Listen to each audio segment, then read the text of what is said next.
All right, so we're gonna talk a little bit about some traditional fishing. Traditional fishing is really simple, but there are some basics. Part of the hardest part that you learn with regards to just a traditional fishing pole is how to cast. It's really simple, something that anyone can pick up. I'll take my right hand and I'll put my pinky or my bird finger over the top of this spot right here where the pole meets the reel. Now, what you want to do is you want to take your trigger finger, pin it down, and then open the bail.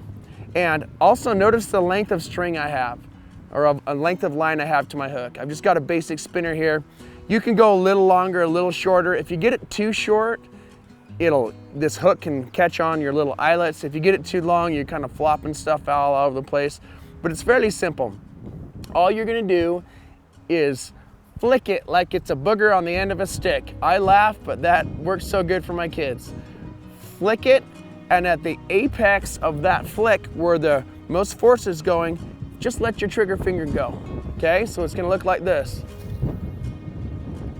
Flick it, and then let that trigger finger go, still grabbing it. And then once it lands, you wanna lock your bail down, because right now I've got a fish, or I've got a lure out there swimming through the current. Now, a technique that I like is to pull it, drop it, pull it, and drop it. What's happening is that little lure is going really fast and then coming back, and really fast and coming back, and it looks alive.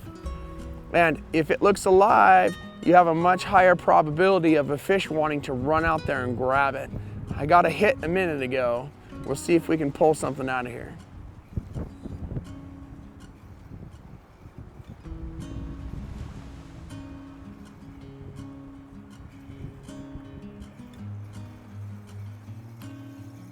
Okay, don't want to hit my little chunk of weeds there.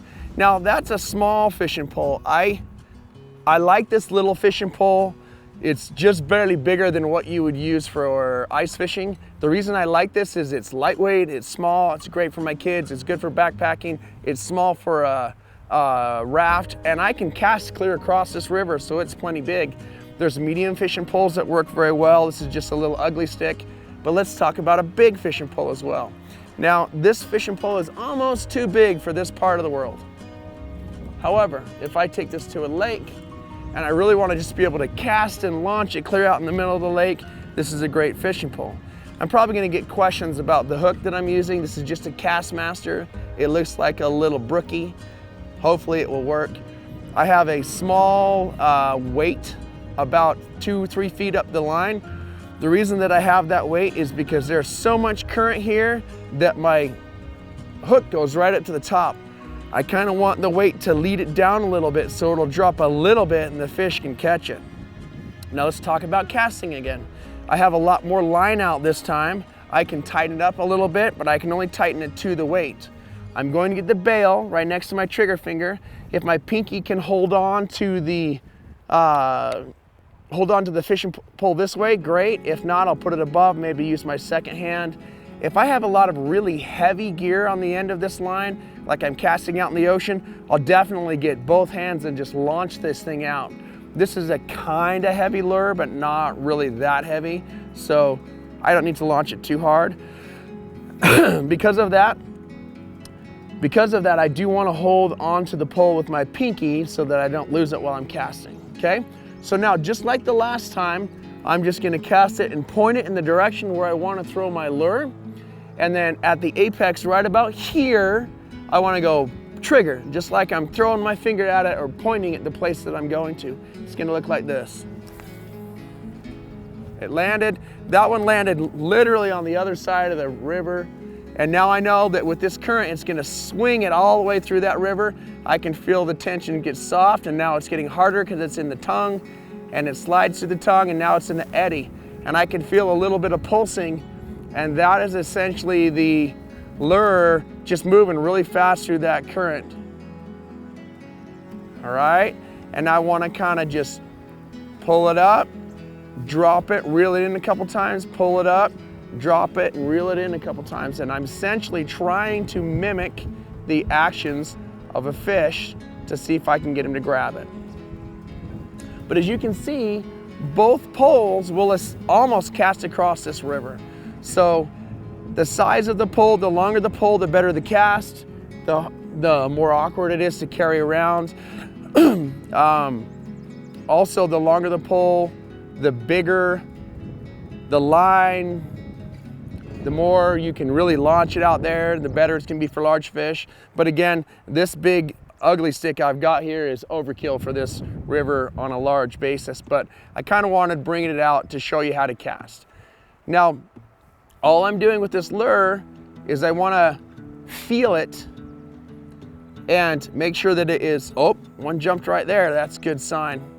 Make sure this lure is not dragging across the bottom, but that it is still swimming in the current.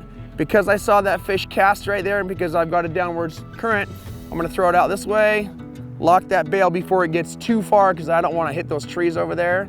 And then I'm gonna just pull this string up slowly.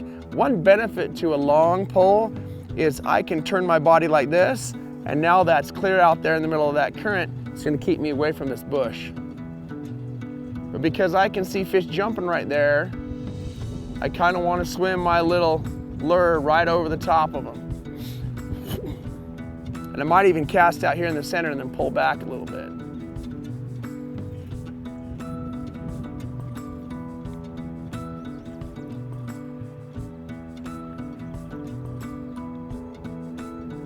You really feel that lure spinning in that current.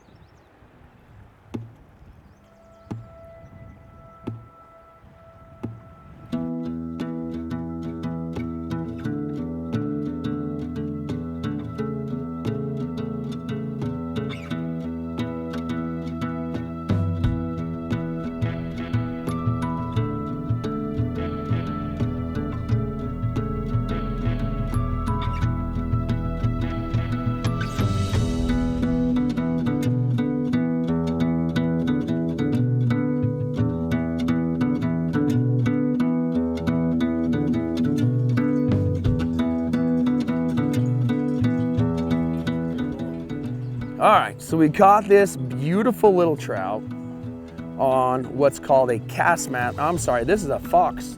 Usually I'm using the Castmaster, but I caught it on a Fox lure, which has a little bell that kind of makes a noise. They say that it helps with sonic.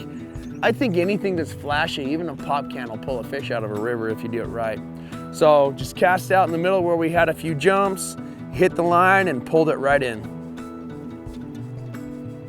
All right, I'm gonna pop that guy out and let him go. Getting kind of caught in my net.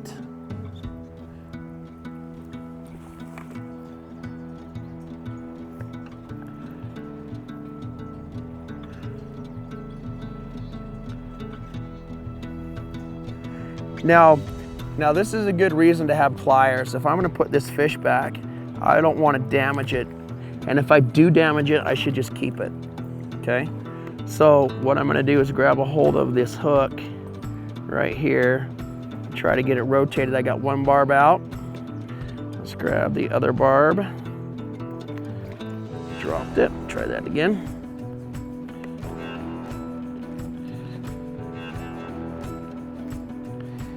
He almost is just seeming determined to become my dinner.